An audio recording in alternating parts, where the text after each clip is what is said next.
मंगलकारी श्री हरि का सच्चा नाम ध्याऊं। कार्तिक मास महात्म्य का 7वां अध्याय बनाऊं। नारद जी ने कहा, है राजन, कार्तिक मास में व्रत करने वालों के नियमों को मैं संक्षेप में बतलाता हूँ, उसे आप सुनिए। व्रती को सब प्रकार के आमिष, मांस, उड़द, राई, खटाई तथा नशीली वस्तुओं का त्याग कर देना चाहिए। व्रती को दूसरे का अन्न ग्रहण नहीं करना चाहिए, किसी से द्वेष नहीं करना चाहिए और तीर्थ के अतिरिक्त अन्य कोई यात्रा नहीं करनी चाहिए। देवता, वेद, ब्राह्मण, गाय, व्रती, नारी, राजा तथा गुरुजनों की निंदा भी नहीं करनी चाहिए।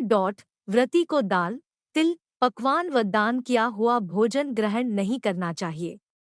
किसी की चुगली या निंद भी नहीं करनी चाहिए। किसी भी जीव का मांस नहीं छूना चाहिए। पान, कत्था, चूना, नींबू, मसूर, बासी तथा झूठे अन्न का भी प्रयोग नहीं करना चाहिए। गाय, बकरी तथा भैंस के अतिरिक्त अन्य किसी पशु का दूध नहीं पीना चाहिए।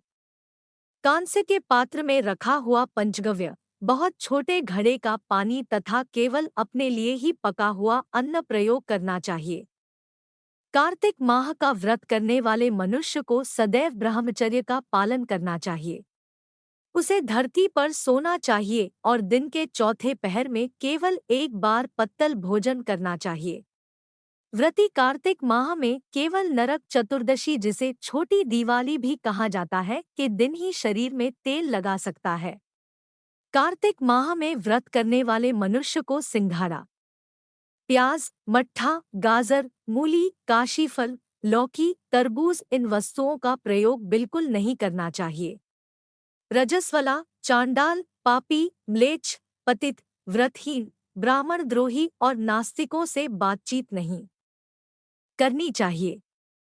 भगवान विष्णु को प्रसन्न करने के लिए अपनी शक्ति के अनुसार चांद्रायण आदि का व्रत करना चाहिए और उपर्युक्त नियमों का पालन करना चाहिए। व्रती को प्रतिपदा को कुम्हाड़ा, द्वितीया को कटहल, तृतीया को तरुणी स्त्री, चतुर्थी को मूली, पंचमी को बेल, षष्ठी को तरबूज, सप्तमी को आंवला, अष्टमी को नारियल, नवमी को मूली, दशमी को लौकी, एकादशी को परवल, द्वादशी को बेर, त्रयोदशी को मट्ठा, चतुर्दशी को गाजर तथा पूर्णिमा को शाक का प्रयोग नहीं करना चाहिए।